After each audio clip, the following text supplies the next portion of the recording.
Hello, and welcome to another edition of our online Ask the Professor feature, where we respond to your questions on economics, on political philosophy, on cultural trends, on all those things that are important to us in our attempt to create a decent society together. And I'm excited about this one because it came from a teenager. Yay. So yay, we have younger viewers. Awesome. My question is, do you think a transgender man who identifies as a woman should be able to go into a woman's washroom?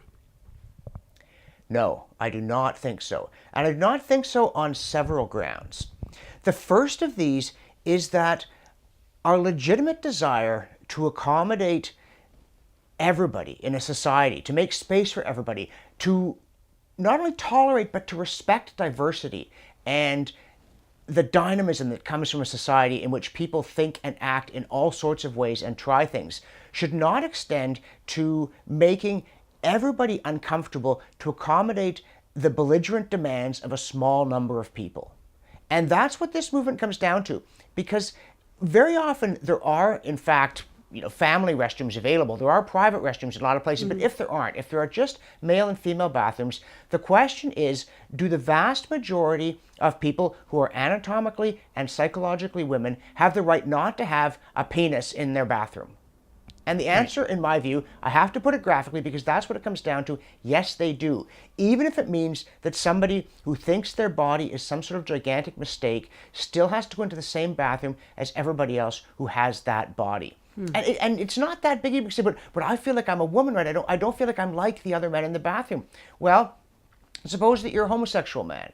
You're going to a bathroom with a bunch of other men.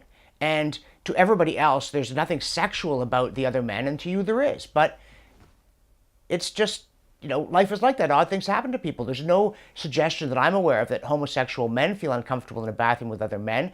But a lot of women in particular feel uncomfortable in a bathroom with men. And I think rightly so. And there's another point here. This whole movement to recognize people who think that they're in the wrong body as definitely being she instead of he or z, or this sudden eruption of pronouns to go with the alphabet soup of sexual identities. In some places they list 30 or more sexual identities. This has not been based upon a rigorous analysis. This has not been based upon anything resembling this famous evidence-based decision-making, where we look into the question of whether, for instance, people who think that they are in the wrong body and have gender reassignment surgery wind up happier than those who don't. There has been some research done, and when it was published, the result was a lot of attacks and opprobrium upon the scholars. But there has been research done on this that say that most people who experience this kind of gender dysphoria in their teens or earlier grow out of it. I know that's not a popular thing to say today. It's not a sensitive way of putting it either. But how else do you put it? They have this feeling at 17, they don't have it at 27. Well, what people else do you change. call that? I call it people changing. Yeah, but apparently the vast majority of them do. And to start giving young people hormone therapy to suppress the onset of puberty and so on, these drastic interventions are done without actually understanding the consequences that it's liable to have. The fact that, from what we do know apparently, it's going to make most people's lives worse.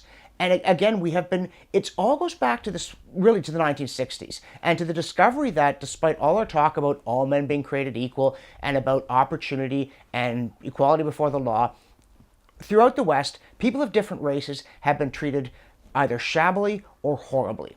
And what was especially disconcerting about the discovery of this horrible mistreatment was that it was based on nothing. There was no difference between the races. None.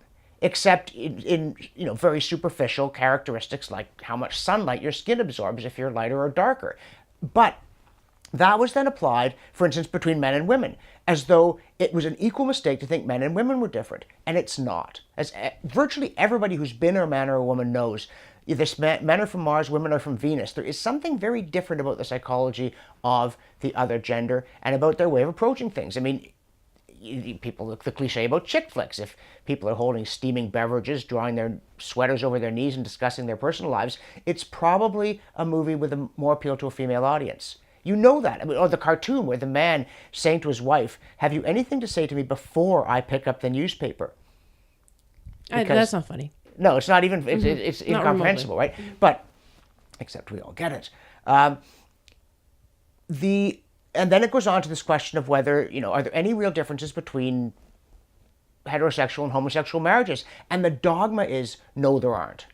But this is not something that's been looked at very carefully, because if you try to discuss it, you get shouted down, shrieked at. You may well get fired. If you take this kind of stand in an academic setting, you could find your career in jeopardy. Yeah, and that's too bad, especially if you're actually discussing this in a civil and nice manner. The problem is that there's some really obnoxious morons out there who say things that are very hurtful to folks who have issues of gender, or sometimes they're not sure who they are, and they're miserable in their own skin. And I think you have to have a little bit of sympathy for these people and treat them as human beings who deserve respect. Yeah, of course you want to have compassion, but I will say, to ignore the fact that somebody is experiencing a problem is not compassionate. To pretend that something that's actually harmful, people who cut themselves and so on, to say, oh, it's just a lifestyle or something like that, that is not, that masquerade as compassion. Oh, I'm open-minded, I'm accepting of everybody. But what you really are is callous and indifferent to obvious manifestations of distress. So we have to watch out for that.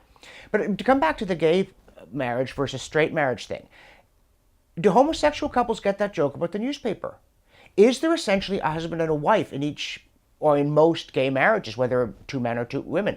We don't know this. We don't talk about this. At the time that gay marriage was being promoted and they were saying it's exactly the same, nobody commented on what has turned out to be the case, that when two men get married, there are two husbands, not a husband and a wife. Whereas in a traditional marriage, there's a husband and a wife, and it matters. That was never just a distinction that pertained to body type. And when you come on to the transgendered, you have a much more complicated situation of people who are quite possibly suffering not from social stigma, but from some kind of difficulty in coming to grips with who they are and how they're meant to behave. Gender is a powerful and a dangerous force, and not everybody's sexuality is working with them. As Philip K. Dick once said, Thanatos, the death urge, can take many forms. It can even kill off Eros and then impersonate it. And he added, when this happens to you, you are in big trouble. Can we no longer talk about that possibility in any context whatsoever? And if we can, are we so sure that this rush to say that everybody who wonders if they may not be really the sex that their body is immediately entitled to become the other sex and will be happy and fulfilled if only we get over our prejudices against it? So there's a lot to be discussed here. But even if we decide that on the whole, someone who says they're transgendered actually is the opposite sex, which I don't understand. How can you know you're really a woman if gender is socially constructed? But that's a topic for another day. Even if we decide that, I still say that women have the right to go to a bathroom without a physiologically male person in there. Some way must be found to do it, even if it means that someone who has a male body but thinks they're a woman must, like somebody who has a male body but is sexually attracted to men, continue to use the men's room and just not make an issue out of it. Because why should everybody have to rearrange everything rather than have you go and pee in a urinal if you're physically male? That's just not that big an imposition on you. Even if you're thinking to yourself, this is a mistake, I should be a woman. It's not that big an imposition, whereas it can be very threatening. Particularly, we always bring up the example of having young women in a bathroom and some male comes in there. That's threatening to them, and you don't have the right to threaten people to make yourself feel better. Even if it's not you're going up and waving your fist at them, you're just making them really uncomfortable. The idea is that everybody should be comfortable, and if that's your dogma, don't go around making other people uncomfortable in the name of your own comfort, because that's not nice. And that's to say nothing of people who are not transgender, just regular guys who could pretend to be in order to go in a girl's bathroom in order to try and be intimidating to young women. Some bad people could use that as a way to be threatening to women in a sexual manner or otherwise, and that's not okay. Yeah, that is, it is an important side issue. It is a side issue, but it's an important one. It has nothing to do with transgender people. It's just an issue that some people who are not transgender might use this for bad purposes.